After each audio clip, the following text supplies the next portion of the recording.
For any population of any animal species to survive, individuals in that population must stay alive and they must reproduce. To stay alive, they have to compete for resources, and to reproduce, they have to compete for mates. In a social species, including humans, competition for resources and mates comes at a cost. Ways have to be found to reduce in-group competition for the group to survive as a whole.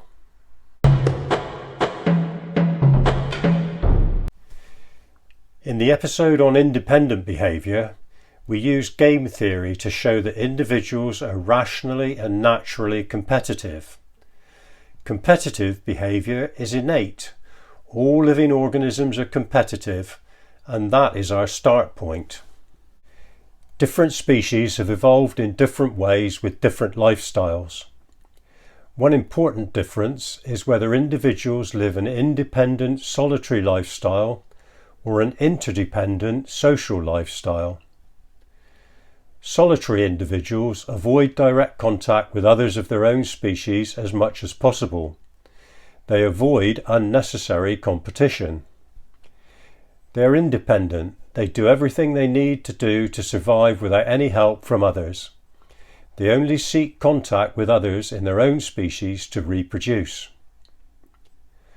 Social animals are interdependent. They interact regularly and frequently with other members of their own species, both to survive and reproduce. We can simulate these different lifestyles with an agent-based model. In this model, reproduction is sexual, agents are either males or females, and they have 3 behavioural traits. Move around to find food, seek out someone of the opposite sex and, if you find them, mate with them. If you come into contact with a member of the same sex, compete with them.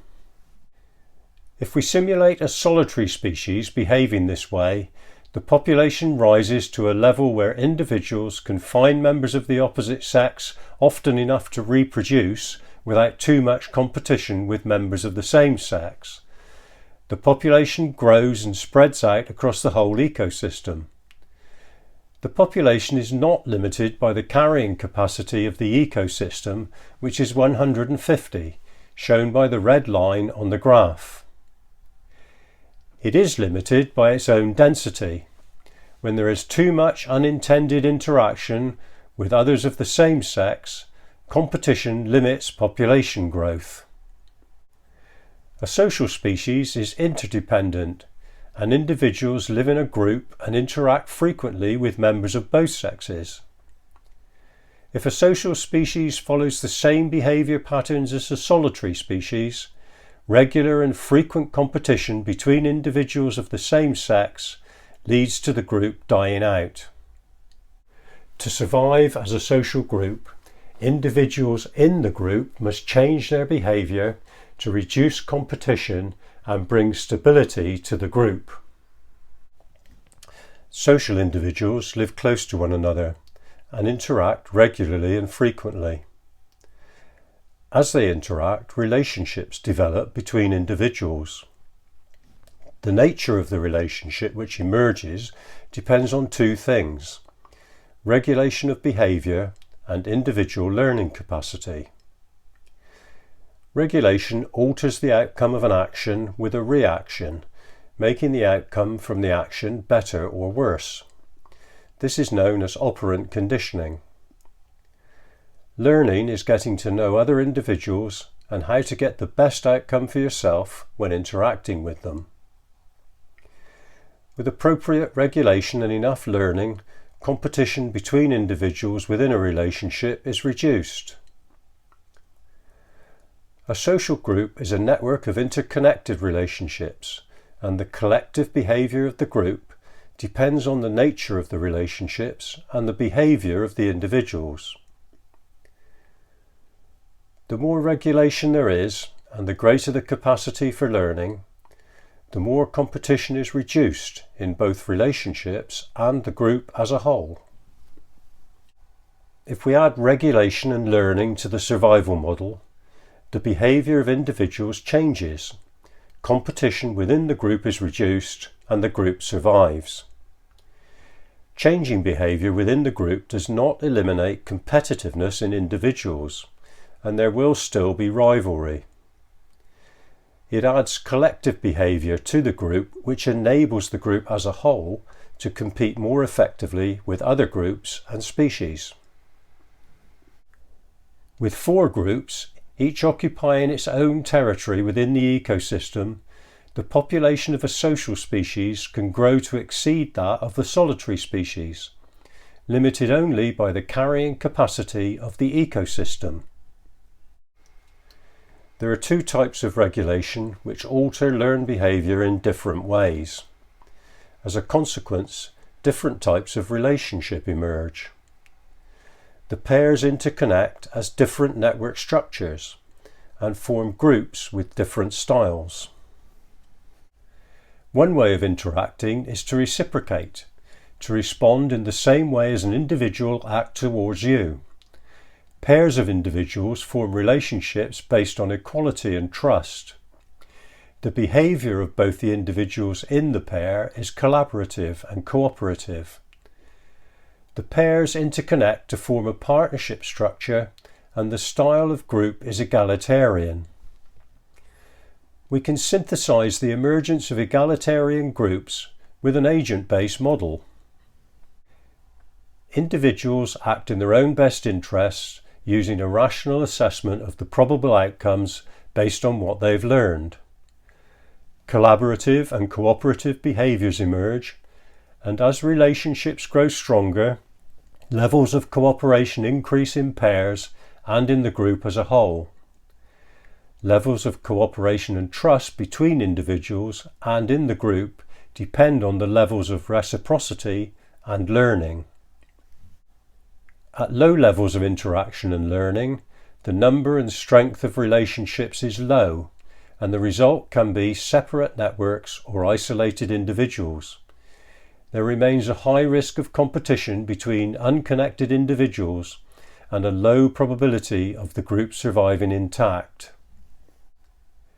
As learning and reciprocity increase, so do the number and strength of relationships and overall levels of cooperation in the group. High levels of learning and reciprocity result in complete partnerships and maximum levels of cooperation. The second way to interact is for one individual to use coercion to force another individual to comply. Pairs of individuals form relationships based on inequality and dominance. One is the superior and the other the subordinate. The behaviour of the superior is command and control. That of the subordinate is compliance and obedience. Interconnected pairs form a hierarchy, and an authoritarian style of group emerges. We can synthesize the emergence of authoritarian groups with an ABM. Individuals have different degrees of power, indicated by their colour and size. They choose how to act using a rational assessment of the probable outcomes based on what they have learned. They learn who they can command and who they must obey, who is superior and who is subordinate. They form dominance relationships and a hierarchy emerges.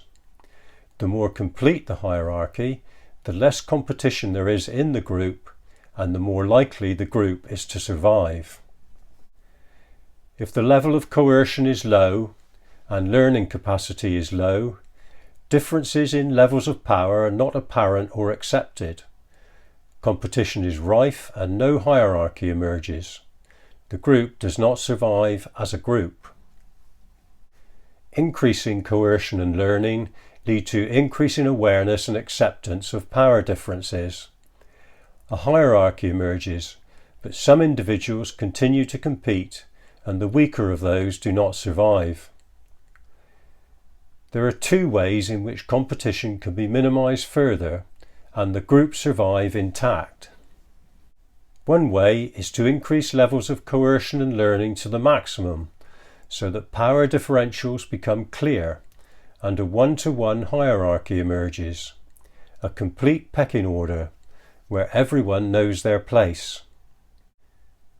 Another way is for superior individuals to exercise their authority over subordinate individuals and force them not to compete. This works effectively except at the highest level, where no one has the authority to prevent competition. There can be only one top dog. We can model the relationships between individuals as behavioural systems.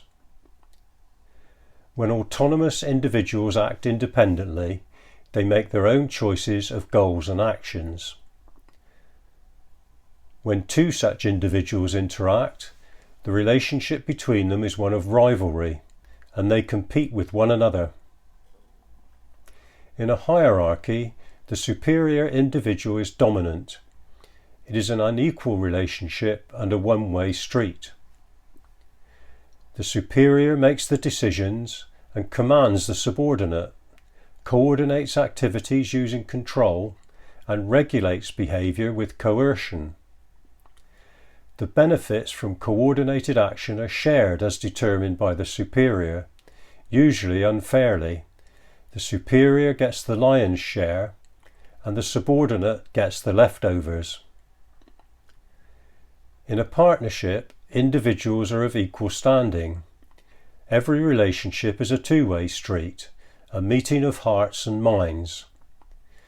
Decision-making is collaborative, coordination is cooperative, and behaviour is regulated with reciprocity.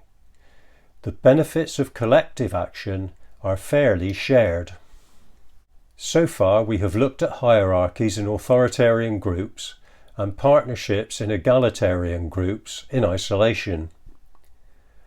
A combination of hierarchy and partnership produces a hybrid network, which can be equally as effective at minimizing competition within the group.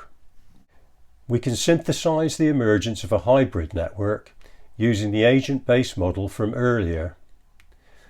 As before, superior individuals form dominance relationships with subordinate individuals, but now individuals with similar levels of power form partnerships and cooperate.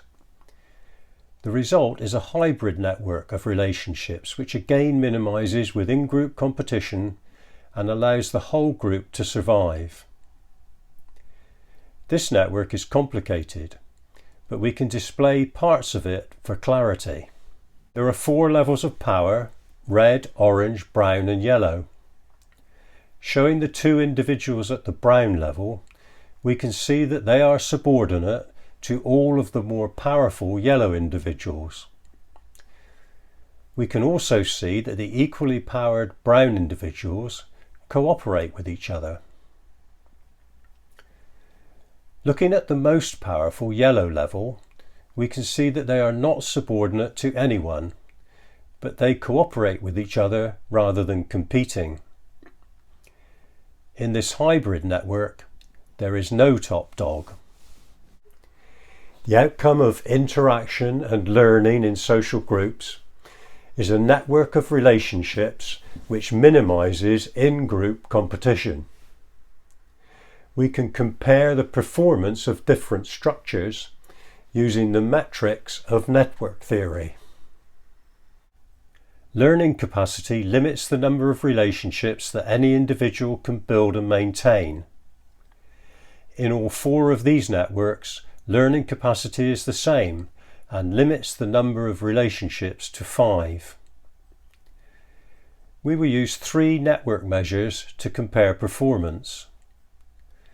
Scale: the more individuals there are in the network, the greater the collective strength. Bigger is better, there's safety in numbers and many hands make light work. This measure is simply a count of the nodes.